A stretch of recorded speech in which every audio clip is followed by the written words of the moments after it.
என் அன்பு மாணவர்களுக்கு வணக்கம். இது உங்கள் சரவணகுமார் சார். இன்னைக்கு கிளாஸ் நம்ம என்ன பார்க்க போகிறோம்னா, ஒரு பார்ட் சி ப்ராப்ளம் நம்ம பார்க்க போகிறோம். அது லீனியர் டிஃபரன்ஷியல் ஈக்குவேஷனில் இருக்கக்கூடிய நம்ம ப்ராப்ளம் பார்க்க போகிறோம். இப்போ இந்த மாதிரி சால்வ்னு கொடுத்துட்டாலே நம்ம என்னென்னா 3 ஸ்டெப் கண்டுபிடிக்கணும். ஃபஸ்ட் ஸ்டெப்பில் பார்த்தீங்கன்னா dy/dx + py = qங்கிற அந்த ஃபார்முக்கு மாற்றிட்டு p வேல்யூ q வேல்யூ கண்டுபிடிக்கணும். Second step integrating factor. Third ஸ்டெப்பில் பார்த்தீங்கன்னா அந்த ப்ராப்ளத்துக்கு உண்டான சொல்யூஷன் கண்டுபிடிக்கணும். சரிங்களா? இப்போ ஃபஸ்ட் ஸ்டெப் நம்ம எப்படி எழுதலாம்னா, கொடுத்துக்கூடிய ப்ராப்ளம் இந்த dy/dx இதுலேயே இருந்ததுன்னா இது form dy/dx + py = q. First நம்ம என்ன பண்ணலாம், ஃபஸ்ட் ஸ்டெப்பில் ஃபஸ்ட் கொடுத்துக்கூடிய கிவனை ஃபஸ்ட் எழுதிக்கலாம். கிவன் என்ன கொடுத்துருக்காங்க பாருங்கம்மா, dy/dx - 2y/x = x² sin x கொடுத்துருக்காங்க. இதுதான் நம்மளுக்கு கொடுத்தக்கூடிய கிவன் ஈக்குவேஷன். இப்போது இது என்ன ஃபார்மில் இருக்குன்னு பாருங்கள். அவங்களே dy/dx கொடுத்துட்டாங்க. அப்போ dy/dx + py = q. இந்த கொடுத்தக்கூடிய டிஃபரன்ஷியல் ஈக்குவேஷன் இந்த ஃபார்மில் தான் நம்மளுக்கு இருக்குது. சரிங்களா? இப்போ பாருங்கள், இந்த ரெண்டு ஈக்குவேஷனையும் கம்பேர் பண்ணி பார்க்கலாங்களா? ரெண்டு டிஃபரன்ஷியல் ஈக்குவேஷன் கம்பேர் பண்ணி பாருங்கள். இங்கே dy/dx இருக்குது, இங்கே dy/dx இருக்குது. இது ஓகே. அடுத்து பாருங்கள், இங்கே y இருக்குது, இங்கே y இருக்குது. அந்த y ரவுண்ட் பண்ணிடுங்க. சரிங்களா? அடுத்து பாருங்கள், y ரவுண்ட் பண்ணிவிட்டு y-னுடைய கோஎஃபிஷியன்ட் தான் p. இங்கே y-னுடைய கோஎஃபிஷியன்ட் என்ன, -2/x. அப்போ p-யோட வேல்யூ என்னென்னா -2/x. தெரியலனா அந்த y ரவுண்ட் பண்ணிக்கோங்க. y-யை மிஸ் பண்ணிட்டு எழுதுங்க. இங்கே பாருங்கள், y-க்கு முன்னாடி இங்கே என்ன இருக்குது, p இருக்குங்களா, p எழுதிக்கிங்க. இந்த y-யை விட்டுருங்க. y விட்டுட்டு என்னங்க உங்களுக்கு என்ன வரும், -2/x இருக்குங்களா, அதுதான் p-னோட வேல்யூ. p = -2/x. கம்பேர் பண்ணி p-னுடைய வேல்யூ q-னுடைய வேல்யூ கண்டுபிடிக்கணும். p-ங்கிறது பார்த்தீங்கன்னா y-னுடைய கோஎஃபிஷியன்ட். தெரியலையா? y-யை விட்டுட்டு y-க்கு முன்னாடி என்ன இருக்கு பாருங்கள், p. இந்த y-க்கு முன்னாடி என்ன இருக்கு பாருங்கள், -2/x. அடுத்து பாருங்கள், ரைட் ஹேண்ட் சைடு வரக்கூடிய வேல்யூ q. அப்போ q என்ன கொடுத்துருக்காங்க பாருங்கள், x² sin x. அப்போது q = x² sin x. அதாவது கொடுத்துக்கூடிய கிவன் ப்ராப்ளத்துக்கு dy/dx + py = qங்கிற ஃபார்மெட்டுக்கு நம்ம மாற்றணும். ஆனால் அவங்க கொடுத்துக்கிறது பார்த்தீங்கன்னா dy/dx + py = q அந்த ஃபார்மில் தான் கொடுத்துருக்காங்க. இங்கே ப்ளஸ் வரலாம் மைனஸ் வரலாம், அதை பற்றி பிரச்சனை இல்லை. இங்கே dy/dxனா இங்கே dy/dx இருக்கணும். அதுதான் ரொம்ப மெயினான ஒன்று. இங்கே dy/dx இருந்ததுன்னா இங்கேயும் dy/dx இருக்கணும். இருந்ததுன்னா நம்ம டைரெக்டாக இந்த ஃபார்முலாவில் கம்பேர் பண்ணி எழுதிடலாம். சரிங்களா? இப்போ ஃபஸ்ட்டு ஸ்டெப்பில் என்ன பண்ணிட்டோம், p வேல்யூ q வேல்யூ என்னென்னா கொடுத்துக்கூடிய அந்த ஃபார்மை கம்பேர் பண்ணி நம்ம எழுதிட்டோம். இப்போ செகண்ட் ஸ்டெப்பில் நம்ம எப்பவுமே என்ன கண்டுபிடிப்போம், டு ஃபைண்ட் இன்டகிரேட்டிங் ஃபேக்டர் கண்டுபிடிப்போமா. அப்போ இன்டகிரேட்டிங் ஃபேக்டர் கண்டுபிடிக்கிறதுக்கு ஃபார்மில் என்னம்மா, இன்டகிரேட்டிங் ஃபேக்டர் ஷார்ட் ஃபார்ம் IFன்னு எழுதியிருக்கேன், e∫pdx. இதுதான் இன்டகிரேட்டிங் ஃபேக்டர் கண்டுபிடிக்கணும்டான ஃபார்முலா. இப்போது அந்த pக்கு பதிலாக சப்ஸ்டிட் பண்ணலாங்களா? அப்போ இன்டகிரேட்டிங் ஃபேக்டர் = p-யோட வேல்யூ என்ன கொடுத்துருக்காங்க பாருங்கள், -2/x -2/x dx.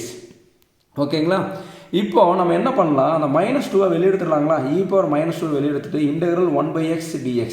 இங்கே பாருங்கள், இங்கே இருக்கக்கூடிய இந்த -2 நல்ல கவனிங்கம்மா. இந்த -2வை வெளியே எடுத்து இங்கே கொடுத்துட்டேன். புரியுதுங்களா? அப்போ மீறி இந்த -2 வெளியே போயிடுச்சுன்னா இங்கே எதுவுமே என்ன இருக்கும், ஒன்றுமே இல்லைன்னா 1 இருக்குன்னு அர்த்தம். டவுட்டாக இருந்தால் ரிவர்ஸில் மல்டிப்ளை பண்ணி பாருங்கள். -2 × 1 -2. புரியுதுங்களா? எப்படி -2 × 1 -2. அதான் அந்த முன்னாடி கூடிய நம்பர் தூக்கி வெளியே கொடுத்துட்டோம். இப்போது இங்கே கவனிங்களேன், e⁻−2 இந்த 1/x × dxக்கு ஆன்சர் என்ன வரும்னு பாருங்கள். நமக்கு தெரியும் ∫1/x × dxன்னு இருந்தால் இதை நம்ம என்ன எழுதலாம், log xன்னு எழுதலாங்களா? இது என்னென்னு எழுதலாம், நம்ம log xன்னு எழுதலாம். அப்போது இதுக்கு பதிலாக, அதாவது என்னென்ன, இந்த 1/x dxக்கு பதிலாக நம்ம என்ன எழுதலாம், இந்த 1/x dx பதிலாக நம்ம என்ன எழுதலாம், log x. அப்போ e⁻−2 log x, e⁻−2 log x. அதாவது 1/x இன்டகிரேட் பண்ணால் நமக்கு என்ன வருது, log x வருதுங்களா? நம்ம ஆல்ரெடி படிச்சிருக்கோம். என்னென்னா இங்கே பாருங்கள், இன்டகிரேட்டிங் ஃபேக்டர் = இந்த e பவரில் மைனஸ் வந்ததுன்னா அதை நம்ம என்ன பண்ணலாம், log × x⁻−2 இப்படி எழுதலாம். நிறைய ப்ராப்ளம் பார்த்துருக்கோம். அந்த -2வை இந்த x-னுடைய பவரில் கொடுத்துருக்கோன்ட்டு. இது என்ன ஃபார்மில் நம்ம எழுதியிருக்கோம்னா நம்மளுக்கு தெரியும். இங்கே பாருங்களேன், இந்த ஃபார்மில் தான் எழுதியிருக்கோம். இங்கே எழுதி காமிச்சிரு பாருங்கள். n log mன்னு இருந்ததுன்னா இதை log m⁻n எழுதலாம். எப்படி n log mன்னு இருந்தால் இது எப்படி எழுதலாம், n log m⁻n எழுதலாம். அங்கே பாருங்களேன், என்னோட வேல்யூ இங்கே -2 log xக்கு பதிலாக இங்கே என்ன இருக்குது, m இருக்குது. இப்படி இருந்ததுன்னா log m⁻n. m⁻nங்கிறது தான் பார்த்தீங்கன்னா -2 தூக்கி x-னுடைய பவரில் கொடுத்துருக்காரு. அதான் இதை log m⁻n. சரிங்களா? இங்கே என்ன இருக்குது, e இருக்குது பார்த்தீங்களா, அந்த e பவரில் இந்த -2 என்னன்னா x-னுடைய பவருக்கு போயிடுச்சு. இப்போ இ லாக் நம்மளுக்கு கேன்சல் ஆயிரும் நமக்கு தெரியும். அப்போ இ லாக் நம்மளுக்கு கேன்சல் ஆயிடுச்சுன்னா நமக்கு என்னமா வரும், எக்ஸ் டு த பவர் -2 வருமா. இதுதான் இன்டகிரேட்டிங் ஃபேக்டர். அப்போ இந்த இன்டகிரேட்டிங் ஃபேக்டர் வந்து பார்த்தீங்கன்னா எக்ஸ் டு த பவர் -2 எழுதலாம். அல்லது இன்டகிரேட்டிங் ஃபேக்டர் ஈக்குவல் டு இங்கே பாருங்களேன் 1/x² எழுதிக்கலாம். இந்த ப்ளஸ் எக்ஸ் பவர் -2 கீழே வரும்போது என்ன ஆயிடும்னா ப்ளஸ்லாம் மாறிடும். அப்போ integrating factor equal to 1/x².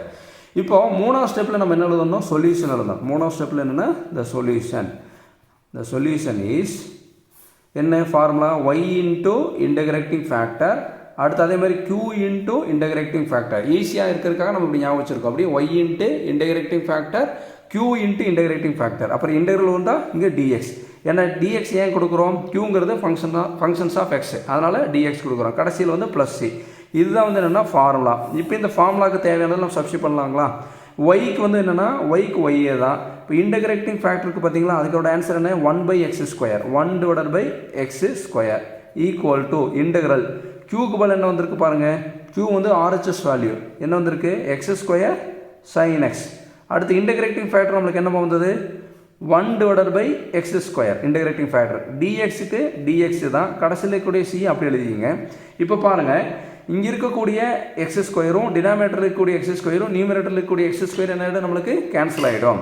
அப்புறம் இங்கே என்ன, இங்கே பாருங்கள் மல்டிப்ளை பண்ணுங்கள், y × 1 y/x², இது அப்படியே இருக்கும். நம்ம கேன்சல் பண்ணதுக்கப்புறம் ரிமைனிங் இருக்கிறது எழுதுங்க. இன்டகிரல் sin x, மீதி என்ன இருக்குது, dx + c இருக்குங்களா.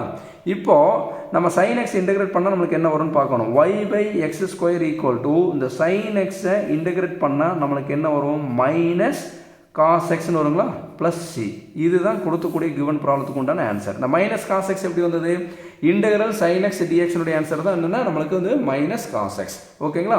அப்போ கொடுக்கக்கூடிய கிவன் ப்ராப்ளத்துக்கு உண்டான ஆன்சர் வந்து y/x² equal to -cos x + c தான் ஆன்சர். ஃபஸ்ட் ஸ்டெப்பில் இந்த ஃபார்ம் எழுதி PQ வந்து கண்டுபிடிக்கணும். செகண்ட் ஸ்டெப்பில் இன்டகிரேட்டிங் ஃபேக்டர் கண்டுபிடிக்கணும். இன்டகிரேட்டிங் ஃபேக்டர் கண்டுபிடிச்சதுக்கப்புறம் தேர்ட் ஸ்டெப்பில் கம்ப்ளீட் சொல்யூஷன் கண்டுபிடிக்கணும். இதுதான் கொடுக்கக்கூடிய கிவன் ப்ராப்ளத்துக்கு உண்டான ஆன்சர். Thank you students.